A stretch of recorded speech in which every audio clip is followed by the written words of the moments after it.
Kalau boleh perkenalkan bagus juga. Saya tak pernah jumpa setengah aku tak tahu daripada press. I'm from Lina Pemisan. I just wanted to know, what do you think about the PM statement about what is happening if Vera won't affect PM's position in the area? We finish this business first. Then we come to Banyak saya berapa persen yang Datuk dapat yang kita saya dapat pencalonan yang agak rendah. berapa? Saya tak bilang berapa persen. Tapi rendah, tak tinggi. Jadi tak ada perlu melakukan pihak rasa bimbang atau takut dengan saya. Ada laporan mengatakan Datuk dia dapat 60% betul. Saya tak pernah buat kira-kira. Datuk, hari Sabtu itu Datuk Harudin ada mencadangkan supaya sistem pemilihan parti Islam diubah. Maknanya selepas pemilihan oleh perwakilan, Majlis Syura perlu endorse parti. Kalau parti telah membuat perubahan itu, saya akan patut yang perubahan. Tapi setakat ini, pendirian Datuk terhadap ucapan Saya tak tahu ada perubahan atau tidak. Datuk, tawaran Datuk ni mendapat restu daripada Musyidah Al-Ampas. Saya tak boleh klaim macam itu ya. Saya berdikari dan independen. Saya hanya maklumkan saya akan maklumkan Presiden sekejap lagi. Saya maklumkan kepada Musyul Am. Saya juga insyaAllah akan berjumpa dengan Datuk Azizan dan saya akan berjumpa dengan pimpinan Terengganu sebagai usaha untuk memaklumkan mereka mengapa saya mengambil keputusan. Sama ada mereka restu ataupun tidak, saya doa mereka restu lah, tetapi itu adalah pulang pada mereka masing-masing.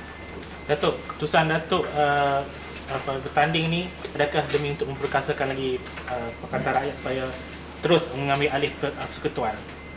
Saya tak boleh kata secara yakin seperti itu kerana tidak semestinya saya lebih baik daripada penghormat Ustaz Nasruddin. Tetapi saya rasa firmness parti mesti firm dalam arah tujuan supaya tidak berlaku keraguan pihak-pihak yang telah memberikan sokongan kepada kita. Dan ini kita boleh lihat di Indonesia, di mana PKS yang dulunya dianggap sebagai satu parti yang sangat kontroversial, tetapi dalam pilihan raya yang terkini menunjukkan berlaku sedikit penurunan. Hasil daripada tindakan PKS telah bertemu dengan keluarga Suharto dan seakan-akan telah memberikan satu kepercayaan kepada keluarga Suharto, menguji mereka, dan pada masa yang sama telah memilih Golkar dan telah memberikan kata-kata yang dianggap baik, manis kepada Golkar. Ini telah dianggap sebagai satu isyarat oleh pemilih Indonesia bahawa PKS tidak bertujuan untuk melakukan perubahan yang menyeluruh, tetapi lebih kepada pendekatan politik komodatif dengan unsur penyelewengan terhadap rasuah dan perkara yang telah ditolak oleh rakyat Indonesia pada waktu itu. Adakah ini bermakna bahawa Datuk sebenarnya berusaha untuk membetulkan prinsip Islam dalam konteks politik PAS itu sendiri? Kalau besar sangat tu saya rasa bukanlah saya bermaksud demikian kerana saya juga seorang pemimpin yang ada kelemahan. Tetapi jandingan saya dengan Datuk Abdul Hadi sebagai Presiden, kalau ditakdirkan saya menang, adalah untuk membawa satu peningkatan dalam penerimaan masyarakat terhadap PAS itu sendiri. Apakah pendirian Datuk dalam kerjasama PAS dengan Pakatan Rakyat? Pendirian saya adalah seperti yang diputuskan oleh Muktamar PAS itu pada tahun lalu, di mana secara 11 suara Muktamar PAS telah memutuskan kerjasama PAS dalam Pakatan Rakyat dan juga dalam civil movement di negara kita bagi satu perubahan yang lebih baik. Kerana dengan format satu parti sekarang, one party system yang didominasikan oleh UMNO yang sudah kurang, negara kita menuju kepada berbagai-bagai persoalan yang kita semua tahu.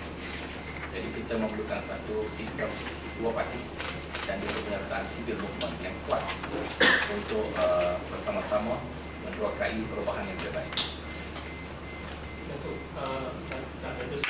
pun dia sebagai gubernur. Mesti. So dalam ini bagaimana Datuk melihat Gantian. Saya akan memberikan input-input dalam bentuk maklumat-maklumat, analisis, perangkaan-perangkaan mengenai dengan senario politik semasa untuk beliau mendapat gambaran berbagai-bagai dimensi dan satu keputusan yang lebih kritikal dapat dibuat untuk kepentingan. Maksudnya kalau Datuk mengenai jawatan timbalan presiden itu kerjasama dengan AMNO untuk terus Jika sekiranya insyaAllah ditakdirkan PAS rakan-rakan dalam pilihan ke-13 dapat mempunyai majoriti pada waktu itu, jika sekiranya UMNO ingin bekerjasama menjayakan dasar-dasar Pakatan Rakyat, kita membuka peluang pada mereka. Datuk, Datuk sebelum dengan Datuk dua tiga hari hari Senin atau Selasa bahasa tersebut atau mengucapkan untuk menyebarkan sejauh mana maklumat Baik, maklumat yang saya terima Triple A. Sebab itu dia selalu dengan keputusan Mahkamah Rayuan. Tetapi pada lazimnya bila ada preemptive strike atau assumption macam itu, sudah tentu Barisan Nasional akan mengubah strategi mereka. Saya belum dapat maklumat selanjutnya sejauh mana strategi itu telah diubah. Nanti saya dah dapat, saya maklumkan balik pada sebagai silang. Tetapi setakat yang saya tahu dalam mesyuarat Majlis Tinggi Barisan Nasional yang terakhir, satu tekanan yang kuat telah dilakukan oleh parti-parti komponen UMNO Barisan Nasional yang lain untuk membubarkan Dun Perak kerana mereka berpendapat bahawa cara kerajaan Perak dibentuk oleh UMNO Barisan Nasional akan menyebabkan penolakan rakyat di seluruh negara terhadap UMNO Barisan Nasional dalam penilaian yang ke-13, dan adalah lebih baik bagi UMNO Barisan Nasional menghadapi risiko pilihan raya di Perak daripada kehilangan sokongan di seluruh negara. Dan seperti yang saya sebutkan, saya telah berjumpa dengan Kansir Mutadir, dengan Guru Tali, dengan Datuk Dr.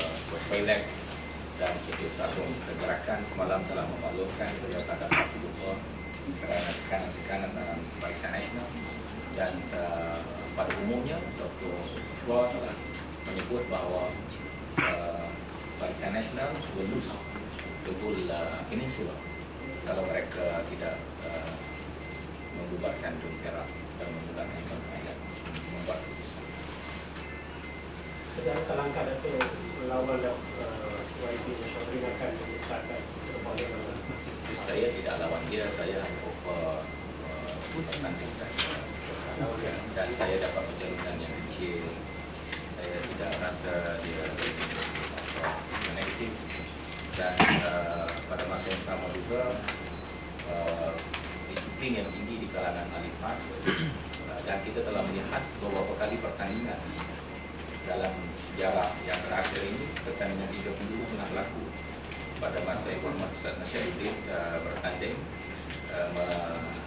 bersama dengan Yang Berhormat Datuk Harun Tayyib dan Yang Berhormat Datuk Abdul Halim Abdul Rahman, dan Yang Berhormat Saudara Datuk Mustafa juga pernah bertanding jawatan timbalan presiden pada tahun 2003 di menentang Ustaz Hasan Jufri, dan tidak ada apa-apa